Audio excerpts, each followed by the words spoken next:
Je vais ici vous parler de la cellule dans l'objectif de la préparation aux études supérieures médicales, prépa BCPST, licence de biologie.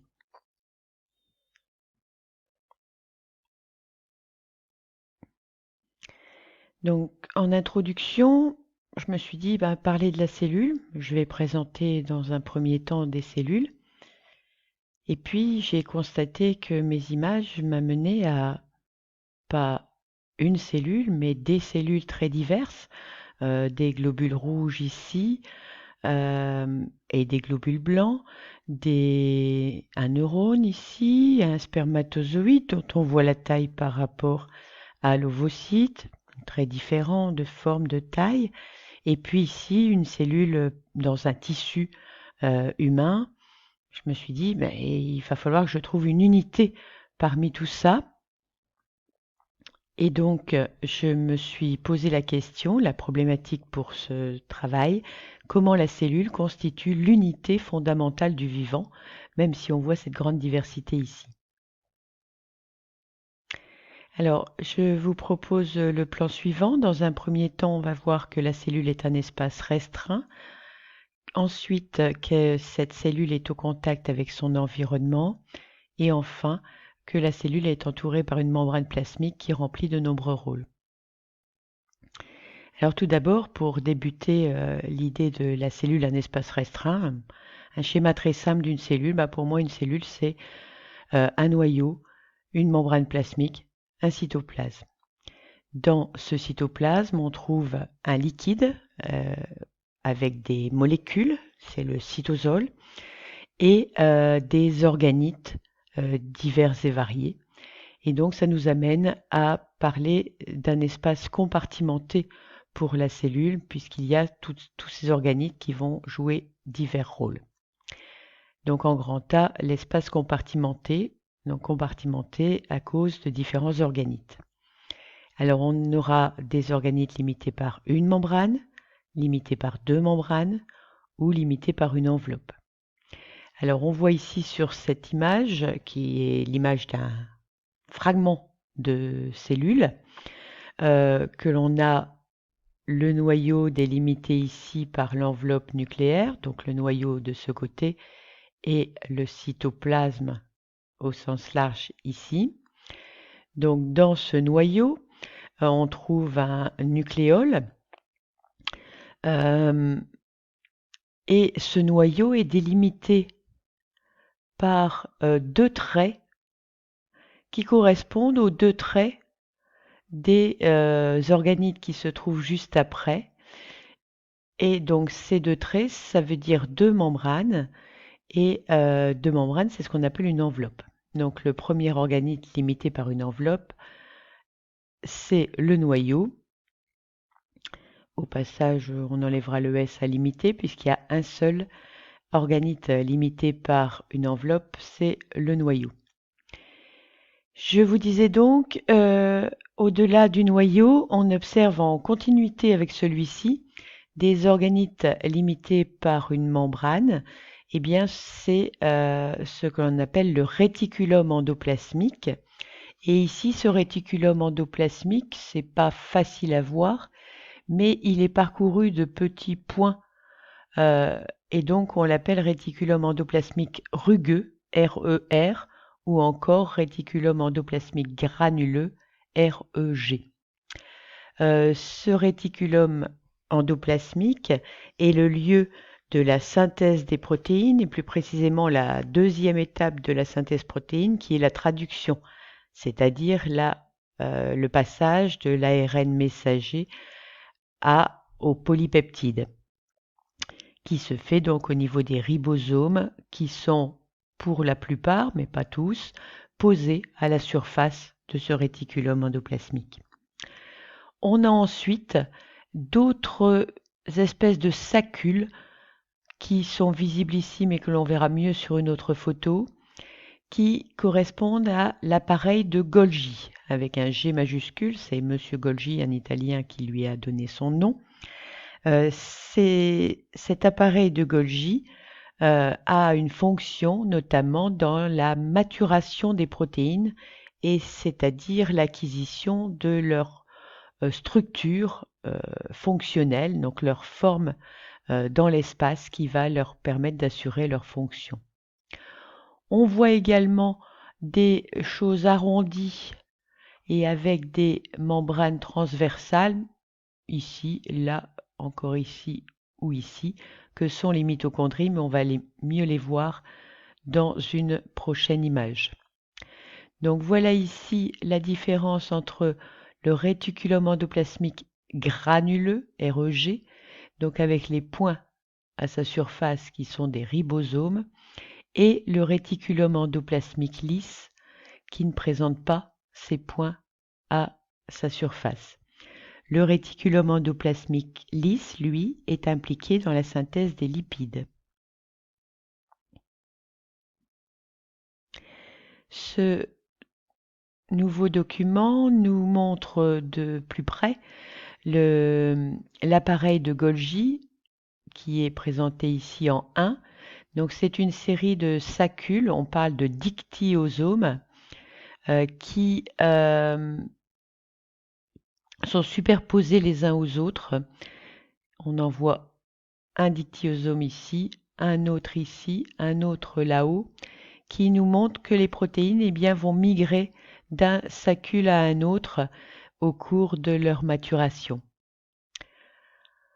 On retrouve le réticulum endoplasmique ici au numéro 3 de notre document. Ce schéma vous explique le lien entre les différents organites que je viens de présenter.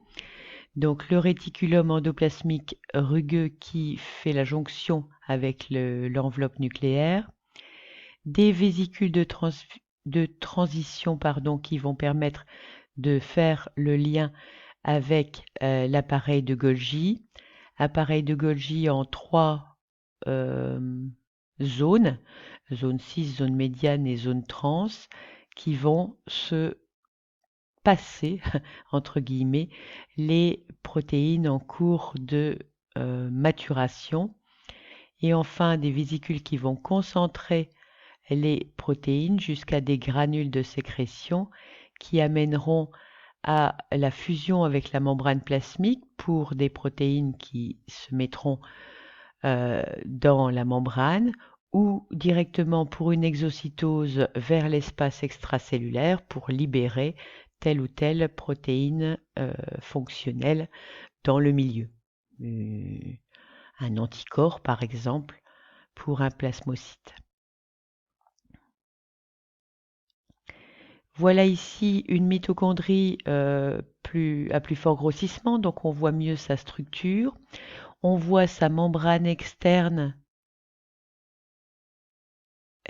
relativement en forme de patate, et puis les nombreux replis de sa membrane interne qui sont parfois fléchés, ici, ici ou là, qui vont donner à cette membrane interne une extrêmement grande surface qui est intéressante puisque les mitochondries sont des centrales énergétiques de la cellule. Elles permettent de fabriquer l'ATP via la chaîne respiratoire qui se situe au niveau de la membrane interne. Et donc cette grande surface va permettre de fabriquer beaucoup d'énergie.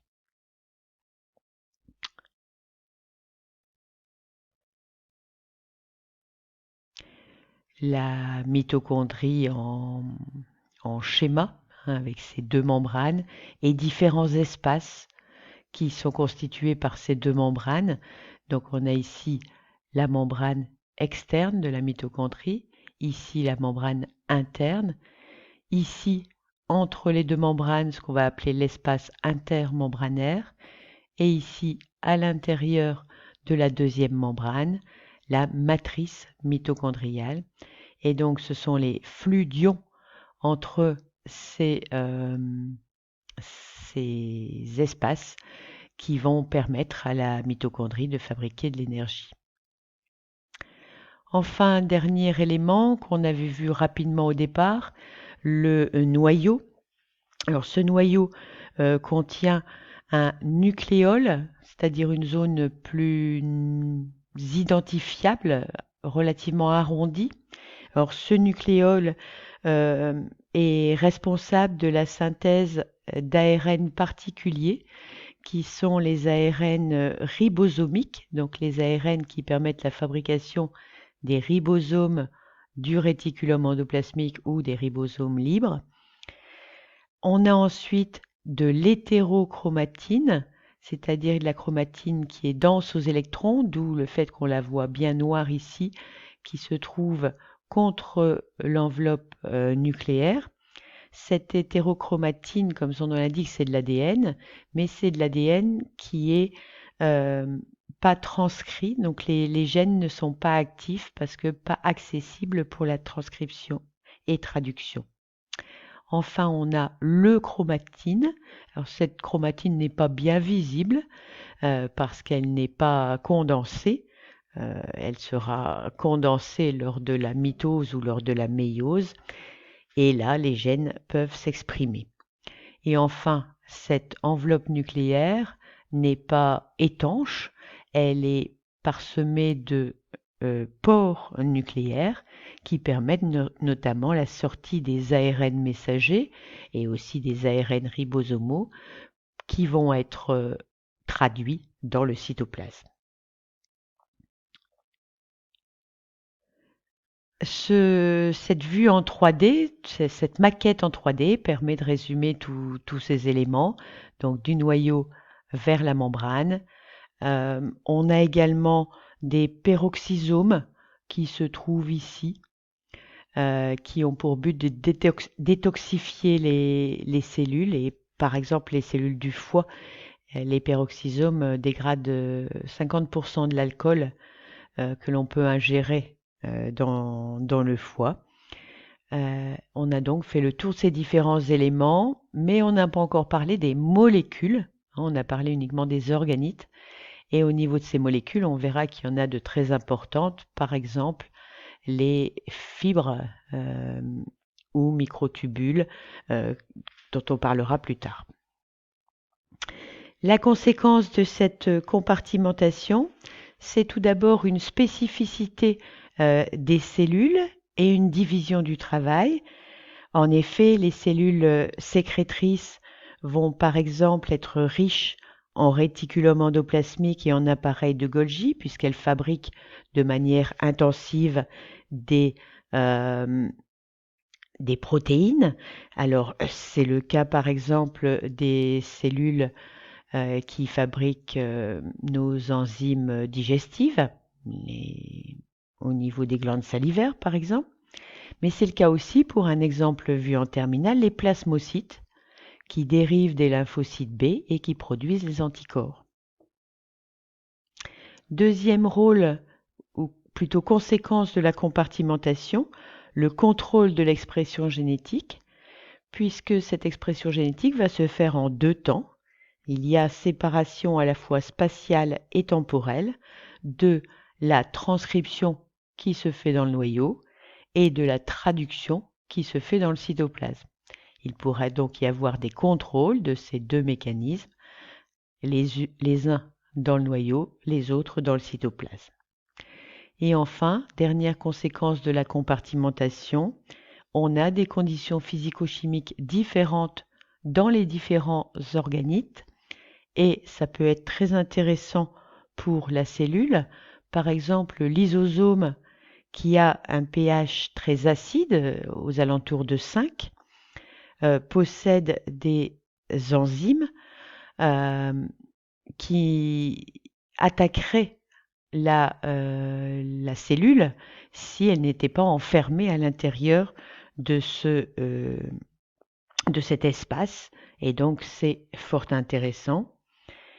Dans la mitochondrie, on a également, je l'ai évoqué un petit peu tout à l'heure, des gradients électrochimiques qui existent entre les différentes zones de la mitochondrie, l'espace intermembranaire et la matrice notamment, et ces gradients électrochimiques vont être responsables de flux d'ions et notamment de la fabrication d'ATP.